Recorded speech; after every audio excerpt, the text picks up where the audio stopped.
बिस्मिल्लाहिर्रहमानिर्रहीम, अस्सलामुअलैकुम। Welcome to my channel.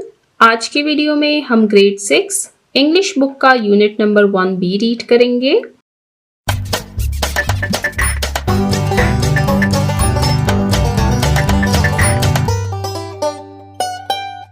Video को स्टार्ट करने से पहले यहाँ पर मैं एक इम्पॉर्टेंट पॉइंट डिस्कस करना चाहूँगी कि आप में से काफ़ी सारे लोग ये कंप्लेन कर रहे हैं कमेंट सेक्शन में कि आपके वीडियो की ऑडियो हमें इंग्लिश लैंग्वेज में मिल रही है, जबकि ये यूट्यूब का एक न्यू फीचर है जिसमें वीडियो की ऑडियो को ऑटो डब किया जाता है। तो आप वीडियो की सेटिंग में जाइए, वहाँ पर लैंग्वेज पर क्लिक कीजिए और हिंदी को सेलेक्ट कीजिए, जिससे आपको मेरी वीडियो ओरिजिनल ऑडियो में मिलेगी। Unit number 1B dedicated to humanity यानी इंसानियत के लिए वक्फ। इस यूनिट में हम कुछ ऐसी पर्सनालिटीज़ के बारे में रीड कर रहे हैं जिन्होंने अपनी पूरी ज़िंदगी इंसानियत की खिदमत के लिए वक्फ कर दी। इसमें हमने फर्स्ट पर्सनालिटी रीड की अब्दुल सत्तार ईदी, सेकंड पर्सनालिटी हमने रीड की मदर टेरेसा अ ह्यूमैनिटेरियन, और उसके बाद थर्ड और लास्ट पर्सनालिटी हमने रीड की Helen Keller a girl with a vision. इस पैसेज को हम ऑलरेडी रीड कर चुके हैं। उसके बाद लास्ट वीडियो में हमने वोकैबुलरी का पोर्शन कवर किया था और आज की वीडियो में हम यूज ऑफ लैंग्वेज के पोर्शन को रीड करेंगे। तो इसको रीड करना स्टार्ट करते हैं। यूज ऑफ लैंग्वेज के पोर्शन में हम ग्रामर को रीड करते हैं। इस यूज ऑफ लैंग्वेज के पोर्शन में एक ही टॉपिक दिया गया है, रिफ्लेक्सिव प्रोनाउंस। प्रोनाउंस और रिफ्लेक्सिव प्रोनाउन के बारे में हम ऑलरेडी रीड कर चुके हैं। यहाँ पर अब हम इसके बारे में डिटेल से रीड करेंगे। रिफ्लेक्सिव प्रोनाउन जो है ये प्रोनाउन की एक टाइप है। चलते हैं पेज नंबर 23 की तरफ, जहाँ पर हमने प्रोनाउन के बारे में रीड किया था। उसको थोड़ा बहुत रिवाइज करते हैं, फिर वापस अपने टॉपिक की तरफ आएंगे। यहाँ पर आप देख सकते हैं लास्ट जो यूज ऑफ लैंग्वेज का पोर्शन था उसमें हमने प्रोनाउन को डिटेल से रीड किया था। हमने प्रोनाउन के बारे में रीड किया और फिर हमने प्रोनाउन की 7 टाइप्स के बारे में रीड किया था, जिसमें हमने रिफ्लेक्सिव प्रोनाउन के बारे में भी रीड किया था। तो प्रोनाउन के बारे में रीड करते हैं। A pronoun is a word that stands in place of a noun. कि प्रोनाउन एक ऐसा लफ्ज होता है जो कि नाउन की जगह इस्तेमाल किया जाता है। अब नाउन क्या है? Any naming word is called a noun. हर नाम, चाहे वो किसी शख्स का हो, किसी जगह, किसी चीज, किसी जानवर का, उसको हम नाउन कहते हैं। और वो वर्ड जो कि इस नाउन की जगह इस्तेमाल किया जाता है उसको हम प्रोनाउन कहते हैं। यहाँ पर मैंने आपको एक एग्जाम्पल दी थी जिसके जरिए मैंने आपको प्रोनाउन समझाया था। इसको दोबारा से रिवाइज करते हैं। Ayesha is a good girl. अब इस सेंटेंस में आयशा जो है ये हमारे पास नाउन है। Ayesha gets up early in the morning. अब इस सेंटेंस में आयशा फिर से नाउन है। Ayesha is a well mannered girl. अब यहाँ पर भी आयशा नाउन है। अब यहाँ पर आप देख सकते हैं कि इस सेंटेंस में नाउन को रिपीट किया गया है, यानी आयशा का जो वर्ड है वो 1, 2 और 3 टाइम्स आया है। नाउन की रिपीटिशन को कम करने के लिए हम प्रोनाउन का इस्तेमाल करते हैं। आप देख सकते हैं फर्स्ट आयशा हम एज इट इज लिखेंगे क्योंकि यहाँ पर उसको इंट्रोड्यूस किया जा रहा है।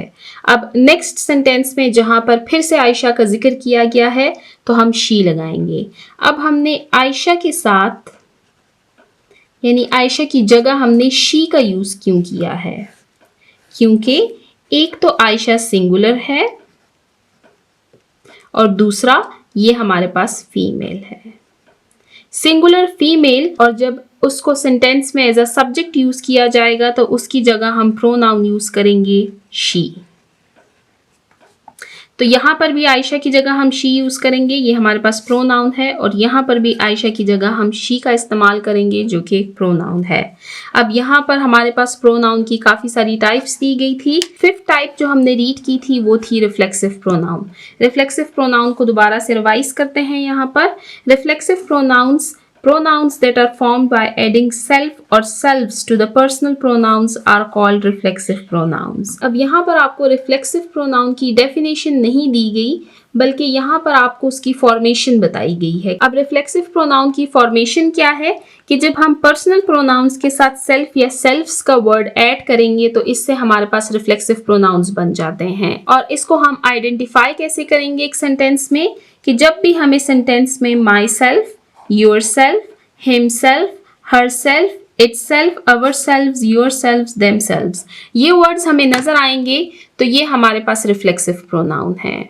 अब वापस चलते हैं पेज नंबर 30 की तरफ। अब यहाँ पर जो आपको डेफिनेशन दी गई है ये रिफ्लेक्सिव प्रोनाउन की ठीक डेफिनेशन है। इसको रीड करते हैं। रिफ्लेक्सिव, ये वर्ड गलत लिखा गया है, ये है प्रोनाउन। यहाँ पे प्रोनाउंस लिखा गया है, ये गलत है। Reflexive pronouns are words that are used when the subject or object refer to the same person. Reflexive pronouns वो अल्फाज होते हैं जो उस वक्त इस्तेमाल होते हैं जब सब्जेक्ट और ऑब्जेक्ट एक ही शख्स हो। यहाँ पर मैं आपको सबसे पहले सेंटेंस फॉर्मेशन के बारे में बता दूं कि एक सेंटेंस हम कैसे बनाते हैं। एक सेंटेंस में एक सब्जेक्ट होगा, फिर वर्ब आएगा और उसके बाद ऑब्जेक्ट होगा।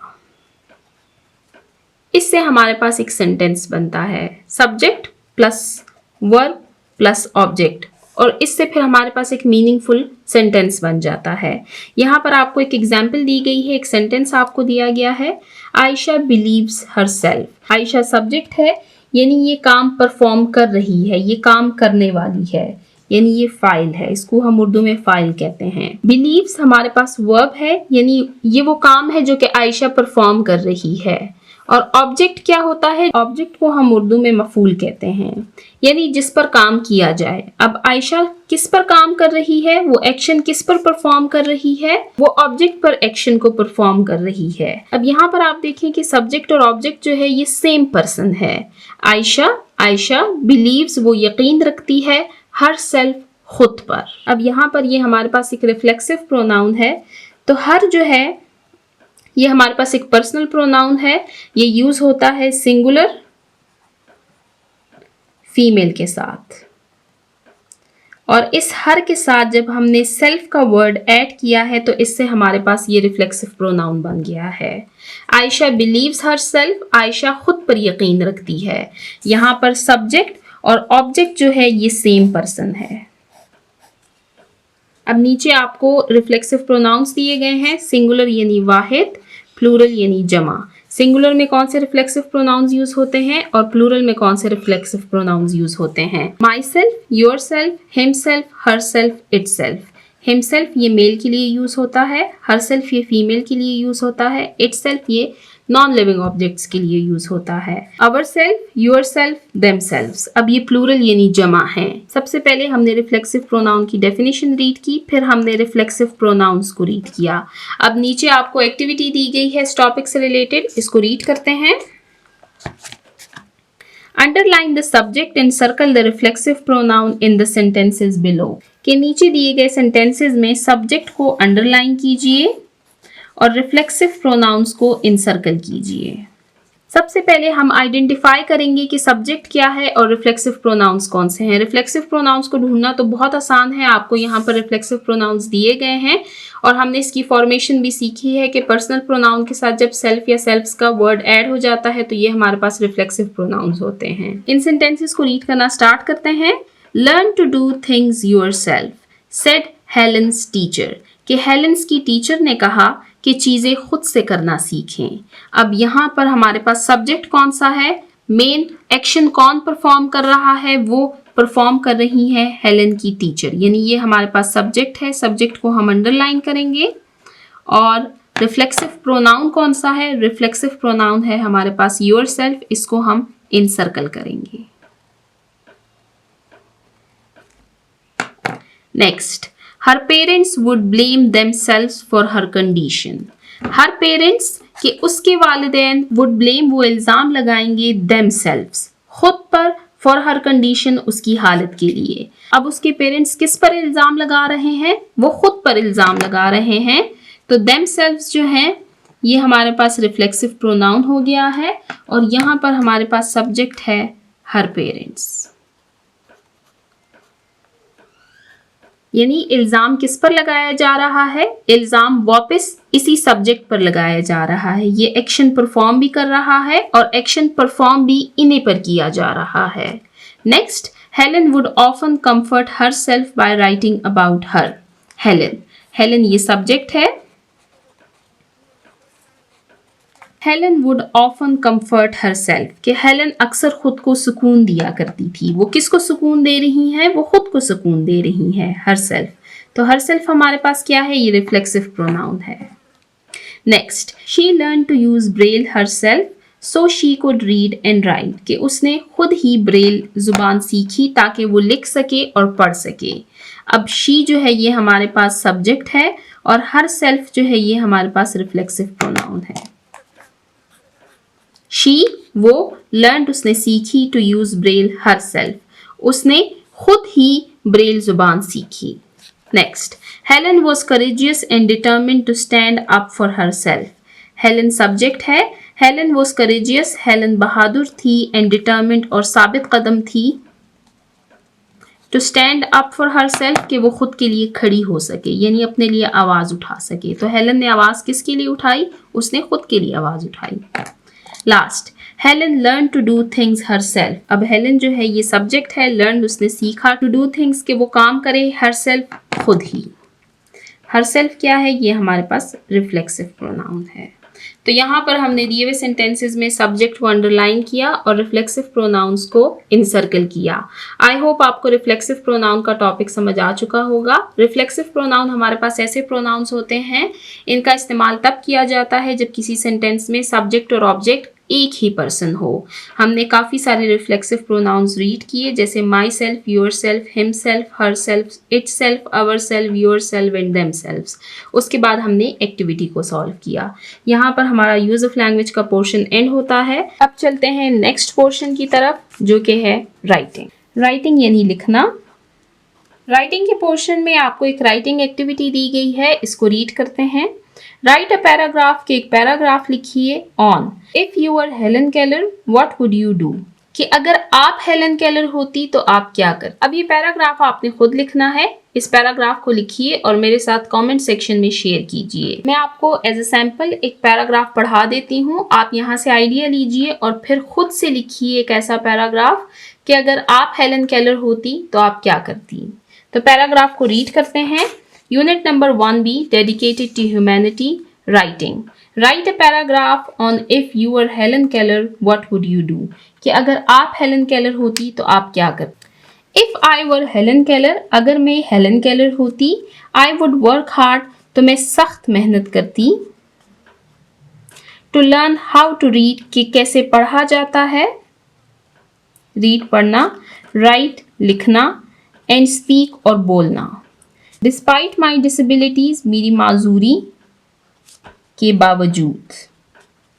If I were Helen Keller I would work hard to learn how to read, write and speak despite my disabilities, कि अगर मैं हेलन केलर होती तो अपनी माजूरियों के बावजूद पढ़ना, लिखना और बोलना सीखने के लिए मेहनत करती। आई वुड इंस्पायर, मैं मुतासिर करती, अदर्स दूसरों को, बाय शोइंग करेज, हिम्मत दिखाकर, बहादुरी दिखाकर, एंड डिटर्मिनेशन और साबित कदमी या अज़म, कि मैं हौसला और अज़म दिखाकर दूसरों को मुतासिर करती। I would help people understand, मैं लोगों की मदद करती कि वो इस बात को समझें, दैट एनीथिंग इज पॉसिबल, कि हर काम मुमकिन है, पॉसिबल मुमकिन, विद हार्ड वर्क, सख्त मेहनत से, एंड पेशेंस और सब्र से। That I would help people understand that anything is possible with hard work and patience, कि मैं लोगों को ये समझाने में मदद करती कि मेहनत और सब्र से कुछ भी मुमकिन है। If I were Helen Keller, I would work hard to learn how to read, write and speak despite my disabilities, कि अगर मैं हेलन केलर होती तो अपनी माजूरियों के बावजूद पढ़ना, लिखना और बोलना सीखने के लिए मेहनत करती। I would inspire others by showing courage and determination, मैं हौसला और अज़म दिखाकर दूसरों को मुतासिर करती। I would help people understand that anything is possible with hard work and patience, मैं लोगों को ये समझाने में मदद करती कि मेहनत और सब्र से कुछ भी मुमकिन है। तो यहाँ पर हमारी ये राइटिंग एक्टिविटी एंड होती है। आप भी इसी तरह का एक पैराग्राफ लिखें। आप अपने एक्सपीरियंसेस बताएं मुझे कि अगर आप हेलन केलर होती तो आप क्या करती, और मेरे साथ उसको कमेंट सेक्शन में शेयर कीजिए। तो यहाँ पर हमारा राइटिंग का पोर्शन एंड होता है। इसके साथ ही हम आज की वीडियो को एंड करते हैं। हमारा यूनिट नंबर 1 भी यहाँ पर एंड होता है।